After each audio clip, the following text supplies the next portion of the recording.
तो गाइस आज के इस ट्यूटोरियल के अंदर हम जानेंगे कि हमारे कंप्यूटर के अंदर रोम मेमोरी क्या होती है। फुल ट्यूटोरियल दूंगा आपको इस वीडियो में, वो भी हिंदी में आपको बताऊंगा कि हमारी रोम मेमोरी क्या होती है। दोस्तों कल के वीडियो में हमने रैम मेमोरी के बारे में जाना था, आज के इस वीडियो में हम रोम मेमोरी के बारे में जानेंगे।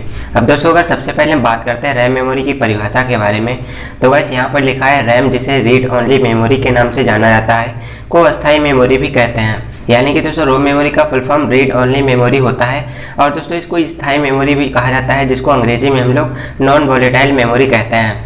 तो गाइस रोम मेमोरी को अस्थायी मेमोरी यानी कि नॉन वोलेटाइल मेमोरी इसलिए बोलते हैं क्योंकि इस मेमोरी के अंदर आप जो भी डेटा को स्टोर करते हैं, जो भी डेटा इसके अंदर सेव करते हैं, वो दोस्तों इसमें हमेशा के लिए सेव रहता है, कभी भी डिलीट नहीं होता है।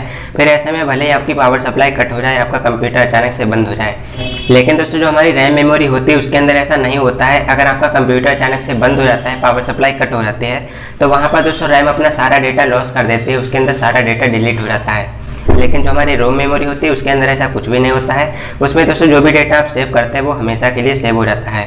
इसके बाद में दोस्तों बात करते हैं रोम मेमोरी के टाइप्स के बारे में। तो गाइस यहाँ पर लिखा है रोम मुख्यतः 3 प्रकार की होती है, यानी कि दोस्तों रोम मेमोरी मेनली 3 टाइप्स की होती है। पहली होती है प्रोम, दूसरी होती है ईपीरोम और तीसरी होती है ईईपीरोम। तो चलिए तीनों के बारे में जानते हैं। तो गाइस सबसे पहले बात करते हैं पीरोम के बारे में। पीरोम को दोस्तों हम लोग प्रोम भी बोलते हैं, तो चलिए इसके बारे में जानते हैं। तो गाइस यहाँ पर लिखा है इसका पूरा नाम प्रोग्रामेबल रीड ओनली मेमोरी होता है। इसमें आवश्यकता पड़ने पर विशेष उपकरणों की सहायता से दोबारा डेटा को प्रोग्राम किया जा सकता है, परंतु एक बार डेटा राइट करके उसे डिलीट नहीं किया जा सकता। अब दोस्तों इसके अंदर बेसिकली क्या होता है, अगर आपको लगता है कि आपके रोम मेमोरी के अंदर जो भी डेटा है उसको डिलीट करके आप उसमें दूसरा डेटा डालना चाहते हैं, उसमें डेटा को सेव करना चाहते हैं, तो ऐसे में आपको कुछ स्पेशल डिवाइस की आवश्यकता पड़ती है, जिनकी मदद से आप अपने रोम के अंदर दोबारा से डेटा को प्रोग्राम कर सकते हैं, दोबारा से उसमें कुछ भी राइट कर सकते हैं।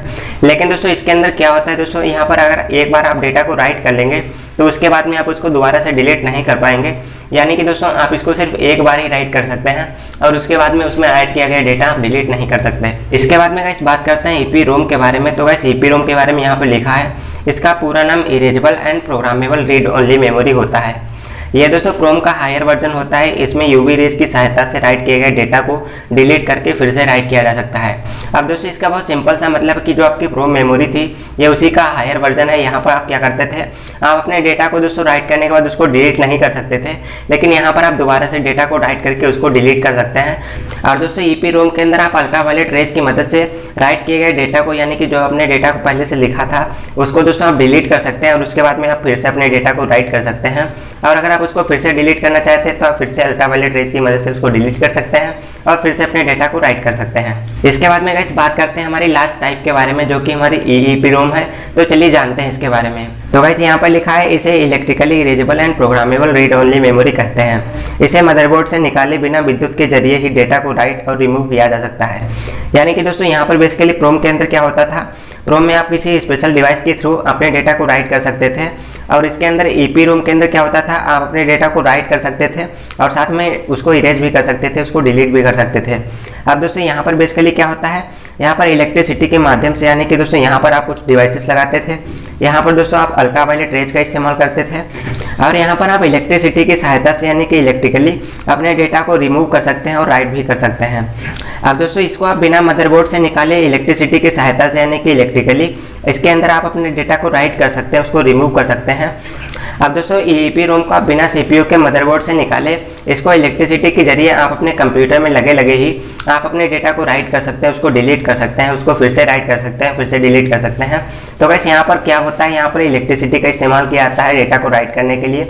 यहाँ पर दोस्तों अल्ट्रावायलेट रेज का इस्तेमाल किया जाता है अपने डेटा को राइट करने के लिए, और यहाँ पर दोस्तों कुछ स्पेशल डिवाइसेस का इस्तेमाल किया जाता है अपने डेटा को राइट करने के लिए। तो आई होप दोस्तों आप समझ गए होंगे कि हमारे कंप्यूटर के अंदर रोम मेमोरी क्या होती है, इसके टाइप्स कौन से होते हैं। तो दोस्तों आज की इस वीडियो के लिए बस इतना ही। जानकारी पसंद आए तो वीडियो को लाइक करना और कंप्यूटर से जुड़े ऐसे वीडियोस देखने के लिए चैनल को सब्सक्राइब भी करना। तो मिलते हैं आपसे एक और नए वीडियो के साथ, तब तक के लिए नमस्कार।